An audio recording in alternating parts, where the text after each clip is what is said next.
안녕하십니까. 리바오로 신부입니다. 오늘은 사도행전 8과 제목이 최고의회에서의 정은 그렇게 되어 있습니다. 이제 사도들이 이제까지는 쉽게 말해서 이 길가에서, 그러니까 도로가에서 복음을 전했는데, 이제는 공식적으로 어떻게 말하면 그 당시 유다 사회에서 이 오피셜한 뭐 공직 사회 앞에서 복음을 전하게 됩니다. 그리고 그 공직 사회 앞에서 복음을 전하면서 더불어 같이 생긴 것이 이제 최초로 어떤 의미에서는 박해가 시작이 되는 겁니다. 이 사도들이 감옥에 갇히게 됩니다. 그 감옥에 갇힌 이유가 복음을 전했다는 이유로 이제 감옥에 갇히게 되는 겁니다. 그러니까 이제 사도들에게 복음을 전하는 그 일로 말미암아 예수님의 고난에 동참하는 그런 일이 생기게 되는 겁니다. 그래서 이제부터 사도들은 계속 복음을 전하면서 어떤 의미에서는 자기들이 이제까지 경험하지 못했던 예수님의 순환에 참여하는 그런 일을 겪게 되는 것입니다. 그런 얘기들이 오늘 주로 나오고 있고, 사실 내용은 똑같은 내용이고, 그리고 사도들이 전하는 복음의 어떤 모습도 똑같은데 다만 이제 위치가 바뀌는 거죠.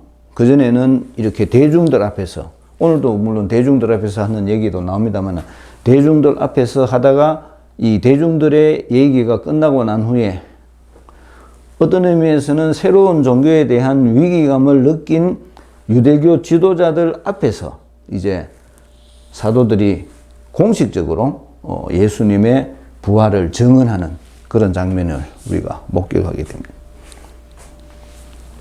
오늘은 내용이 좀 깁니다. 그런데 지난번에 했던 내용하고 이 의미상으로는 사실은 같기 때문에 좀 길게 그렇게 제가 구성을 해봤습니다. 베드로와 요한이 백성에게 말하고 있을 때에 사제들과 성전 경비대장과 사두가이들이 다가왔다. 이제 이 관료들이, 공무원들이 이제 복음 전파에 개입을 하기 시작했다, 이 말입니다. 그들은 사도들이 백성을 가르치면서 예수님을 내세워 죽은 이들의 부활을 선포하는 것을 불쾌히 여기고 있었다. 불쾌히 여겼다는 거죠. 왜 그런가 하면 자기들이 예수님을 죽였기 때문에, 공식적으로는 이 유대 지도자들에 의해서, 이 공무원들에 의해서 예수님이 돌아가시기 때문에 이 제자들이 말하는 예수님의 부활이 공직자들의 입장에서는 자기들이 잘못한 것처럼 얘기가 전달된다는 겁니다. 그래서 그 부분을 이 유대 공무원들이 불쾌하게 생각했다는 겁니다. 불쾌하게 생각했으니까 당연히 자기들이 불쾌하게 생각한 것에 대한 어떤 반응이 나오겠죠. 그 반응이 감옥에 가두었다는 겁니다. 그래야 그들은 사도들을 붙잡아 이튿날까지 감옥에 가두어 두었다. 이제 공권력이 개입을 하는 겁니다. 복음 전파에 공권력이 개입을 하기 시작한다는 것은 예수님께서 엄밀히 말하면 공권력에 의해서 죽음을 당하셨거든요.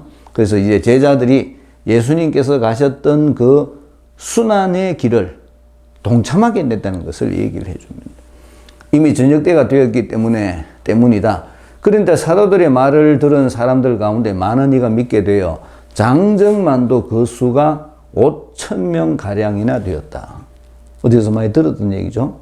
우리들이 알고 있는 5,000명을 먹이신 기적, 그 5,000명이 여기에서도 그대로 5,000명이라고 나옵니다.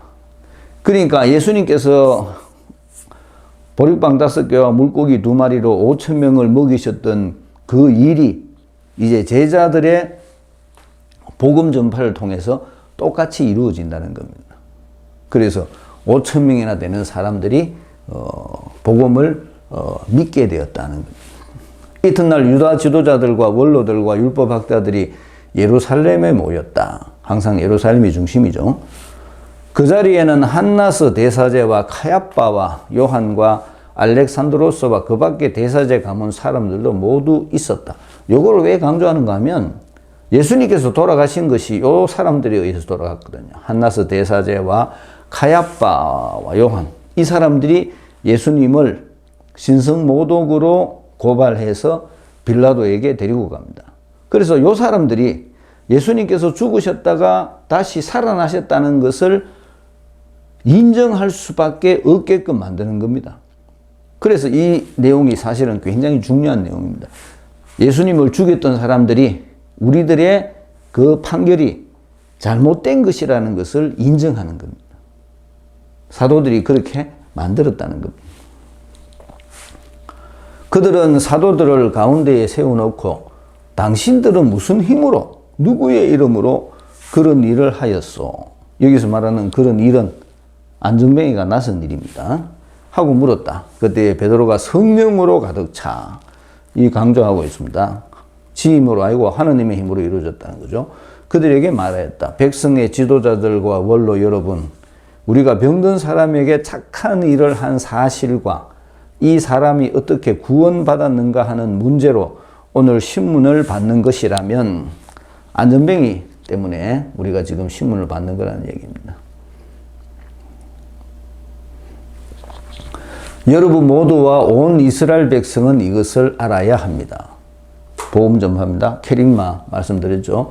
나자렛 사람 예수 그리스도의 이름으로 곧 여러분이 십자가에 못 박았지만 하느님께서 죽은 이들 가운데에서 다시 일으키신 바로 그분의 이름으로 이 사람이 여러분 앞에 온전한 몸으로 서게 되었습니다.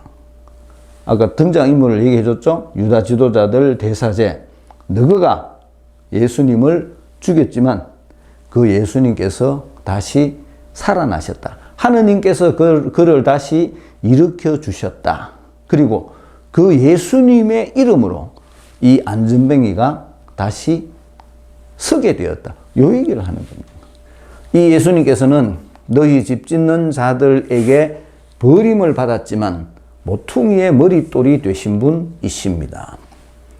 이 말을 참 잘 못 알아듣던데, 너희 집 짓는 자들에게 버림을 받았지만, 집 짓는 자들이라는 말은, 여기서 말하는 집 짓는 자들이라는 것은 어떤 그 종교 지도자들을 말합니다.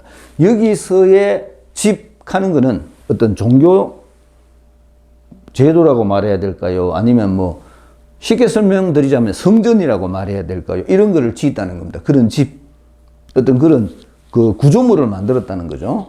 그런데 버림을 받았다는 얘기는 버려졌다는 얘기죠. 버림을 받았다는 말은 버려졌다는. 이 집 짓는데 쓸모가 없는 겁니다. 그러니까 유대교 사람들이 생각하기에 자기들이 짓는 집에 쓸모가 없는 겁니다. 그래서 버렸다는 거죠. 그런데 모퉁이의 머릿돌이 되신 분, 이 모퉁이의 머릿돌이라는 말을 잘 우리가 이해를 잘못하는데, 보통 우리 건물 지으면 건물 밑에 이렇게 머릿돌하고 뭐 써놓잖아요. 그 머릿돌이 들어가는 게 뭡니까? 언제 짓고 언제 완공했고 그리고 누가 완공했고, 쉽게 말하면 이 건물이 어떻게 해서 만들어졌는가에 대한 아주 간략한 역사, 그게 머릿돌입니다. 근데 너그가 버렸지만, 쉽게 말해서 너그 종교에는 필요가 없었지만 그 버린 그것이 새로운 종교의 목표가 됐다는 얘기입니다. 목표라고 말해야 될까요? 새로운 종교가 어떻게 해서 만들어졌는지를 보여주는 시금석이 됐다는 겁니다. 그래서 그걸 머릿돌이라고 표현을 합니다. 그분 말고는 다른 누구에게도 구원이 없습니다. 이게 핵심입니다. 그분 말고는 다른 누구에게도 구원이 없습니다. 우리를 구원해 줄 수 있는 유일한 이름, 그 이름이 나자렛 예수라는 겁니다. 그런데 이 병자는, 안전뱅이는 그 이름을 받아들였답니다. 믿었다, 받아들였다. 복음을 받아들였다. 그래서 그가 다시 건강하게 되었다. 이 얘기를 하고 싶어 하는 겁니다. 뭐 희한한 게 나왔다.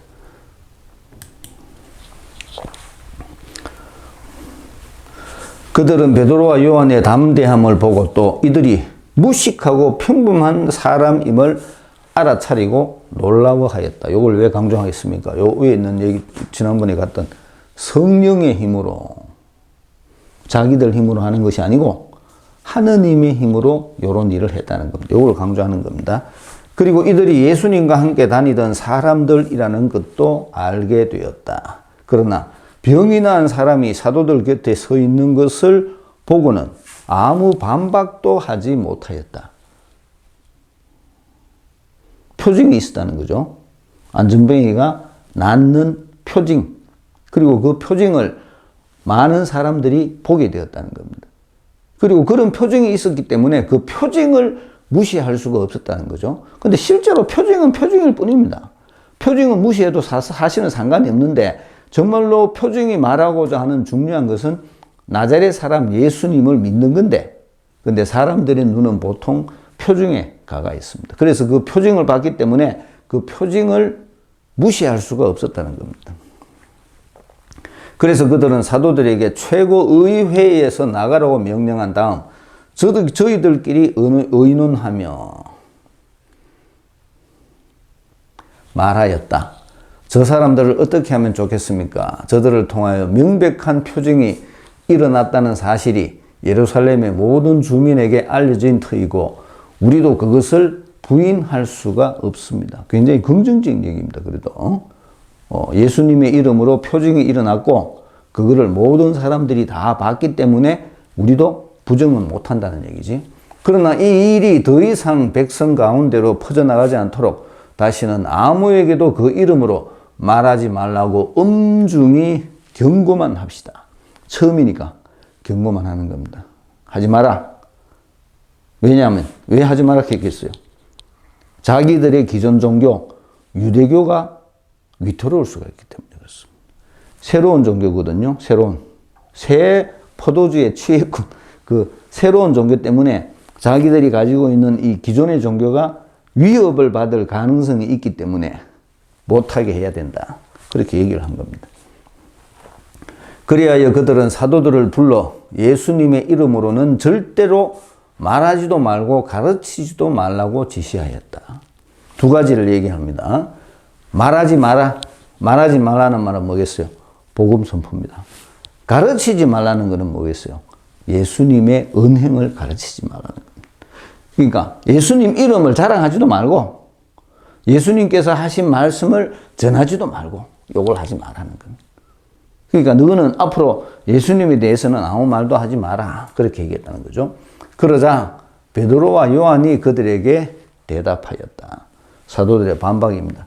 하느님의 말씀을 듣는 것보다 여러분의 말을 듣는 것이 하느님 앞에 옳은 일인지 여러분 스스로 판단하십시오. 굉장히 어려운 얘기입니다. 하느님의 말, 하느님의 말씀, 그리고 여러분의 말. 내가 누구를 들어야 되겠느냐. 여기 권위입니다. 권위. 공직이니까요. 그리고 그 공권력에 대해서 우리들이 가지고 있는 반응이 순종하는 겁니다. 권위와 순종. 그런데 이 순종이라는 것이 어디까지 순종이냐라는 문제가 남는다는 겁니다. 이 권위가 가지고 있는 권위의 한계가 어디까지냐. 그리고 순종하는 사람이 순종의 한계가 어디까지냐.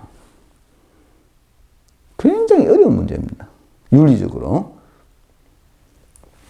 우리 동영상 볼 때는 5월달쯤 돼가 벌써 모든 게 다 끝났지 싶은데 우리 대통령 이 12월달 작년에 계엄을 선포했잖아요. 계엄을 선포해가 군대를 동원을 했습니다. 그게 뭐 가담했는 군인도 있지만 그 밑에 있는 군인들은 어떻게 말하면 권위권자, 권위를 가진 사람, 명령권자의 명령에 의해서 순종이죠. 그래서 군대를 동원을 했다는 거죠. 그러면 책임이 누구한테 있느냐? 이 사람한테 있느냐? 이 사람한테 있느냐? 어떻게 생각하십니까? 거기 권위와 순종의 문제입니다. 권위를 가진 사람이 권위를 남용했다. 그러면 이 순종자가 남용된 권위에 순종을 해야 되냐? 안 해도 되느냐? 그리고 이 권위가 남용됐다는 것의 기준이 뭐냐? 이런 문제입니다.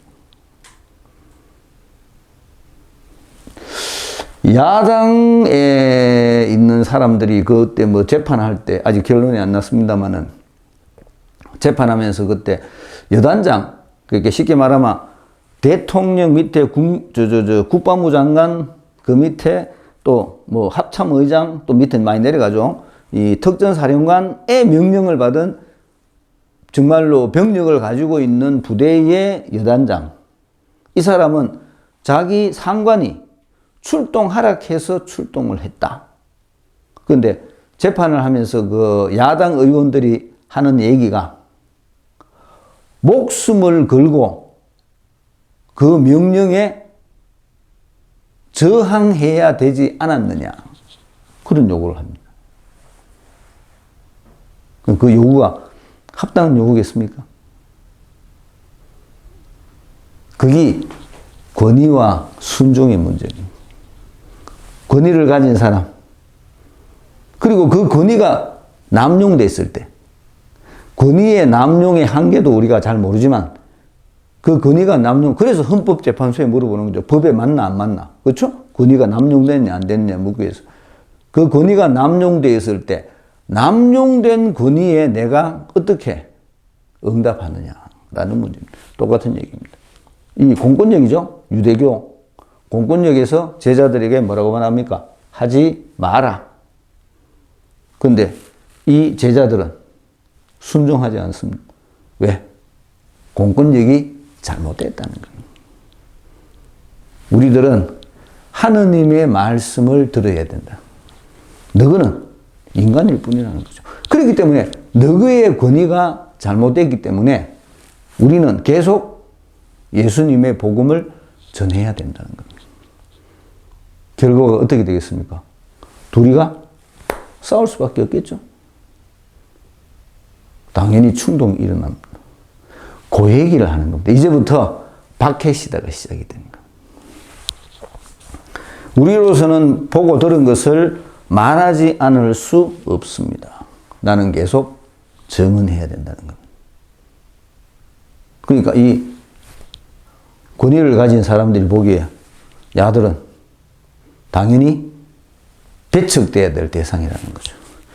그들은 백성 때문에 그들을 처벌할 방도를 찾지 못하고 거듭 위협만 하고 풀어주었다. 처음이기 때문에 백성들 때문에, 백성들도 그 표징을 본 사람들입니다. 그렇기 때문에 그렇게 모였다는 거죠. 그 일로 백성이 모두 하느님을 찬양하고 있었던 것이다. 백성이 다 이 제자들 편이 됐다는 겁니다. 그렇기 때문에 공권력을 가진 사람이 아직은 이 사람들을 손댈 수가 없었다는 거죠. 그 치유의 표징이 일어난 이는 40살이 넘은 사람이었다. 이 마흔이 항상 강조하는 것은 이스라엘 백성입니다. 그리고 또 마흔이라는 것이 우리 지금은 사순절 시간인데 준비기간 이런 뜻도 있지만 성경에 나오는 마흔은 대부분의 그 상징성이 이스라엘 백성입니다. 그렇기 때문에 이 안전뱅이 자체가 이스라엘 백성을 상징하는 겁니다. 이 아직도 유대교에 속해 있던 안전뱅이가 예수님의 복음을 받아들임으로써 정상적인 사람이 될 수가 있다. 요 얘기를 하려고 하는 겁니다. 그러니까 어떻게 보면 유대교한테 전쟁을 거는 거죠. 싸움을 거는 겁니다. 새로운 종교가 유대교를 대신할 것이다. 그러니까 당연히 유대교의 공권력을 가진 사람들은 제자들이 싫겠죠. 당연하니까. 그래서 박해가 일어납니다. 문제풀이 해결해 보겠습니다.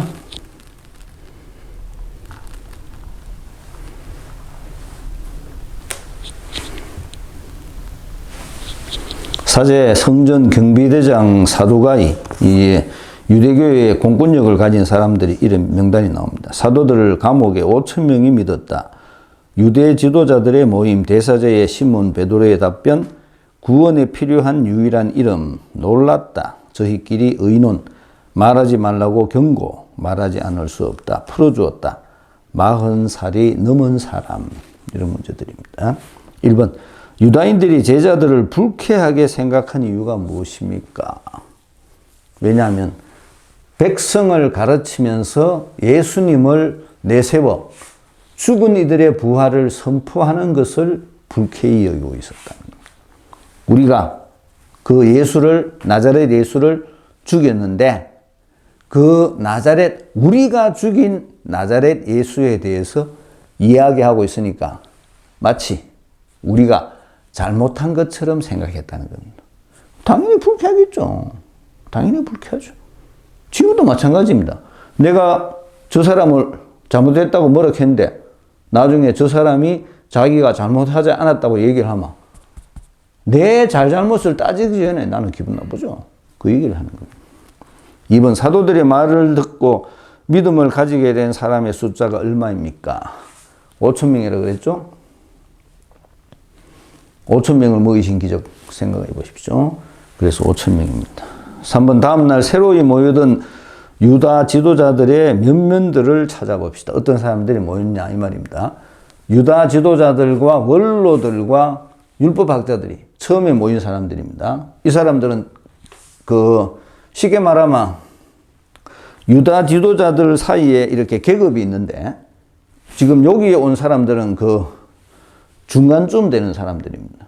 그보다 높은 사람들이 한나스 대사제와 카야파와 요한과 알렉산드로스와 그 밖에 대사제 가문 사람들도 모두 있었다. 요거는 그다음 좀 높은 사람들입니다. 계급이 좀 높은 사람들.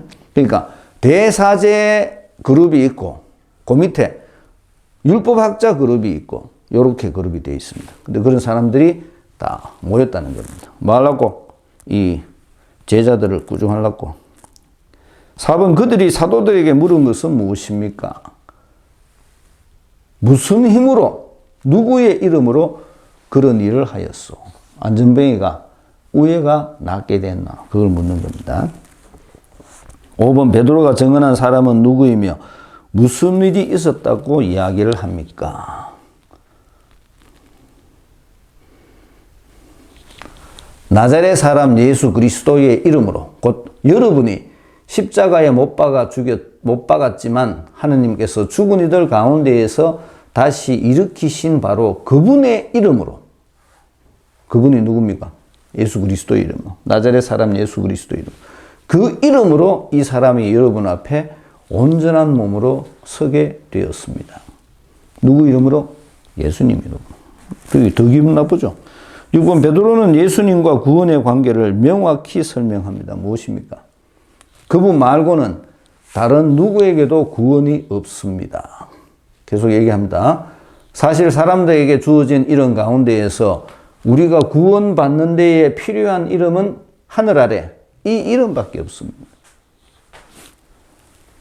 예수님만이 우리들에게 구원을 줄 수 있다.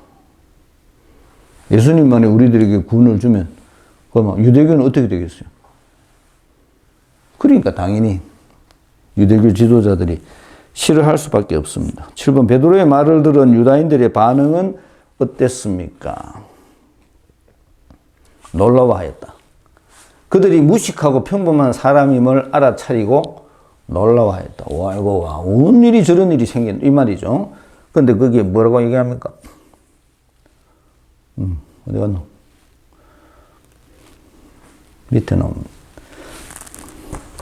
8번, 유다인들이 제자들에게 요구한 것은 무엇입니까?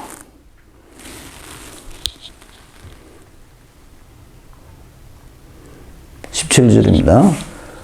이 일이 더 이상 백성 가운데로 퍼져나가지 않도록 다시는 아무에게도 그 이름으로 말하지 말라고 엄중히 경고하였다. 말하지 마라. 그러니까 증언하지 마라. 요거를 얘기했던 겁니다. 9번, 유다인들의 명령에 대해 사도들은 어떤 반응을 보였습니까?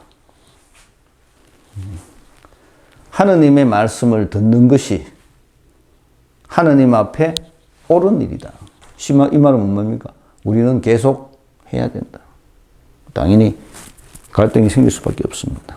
10분, 치유받은 이의 나이를 강조합니다. 왜일까요? 40살. 말씀드렸습니다. 유대교 이스라엘 백성을 상징하는 단어가 40살입니다. 이제 새로운 종교와 과거의 종교, 예수님을 믿는 새로운 종교, 그리고 과거의 종교, 유대교 사이에 이제 본격적인 갈등이 시작이 됩니다. 그리고 그 본격적인 갈등은 박해라는 이름으로 나타나게 됩니다. 그래서 다음부터 이제 최초로 스테파노가 순교하는 얘기가 나오고 또 이 제자들이 감옥에 갇히는 얘기들이 나오고 이런 얘기들이 나오기 시작합니다. 그래서 본격적으로 갈등을 겪으면서 그 다음에 일어나는 일이 이제 더 이상 이스라엘 지방에 한정된 것이 아니고 이스라엘을 벗어나서 그리스도교가 전파되게 되는 그런 계기가 되는 겁니다. 하느님의 섭리는 참 놀라운 겁니다. 마치겠습니다. 안녕히 계세요.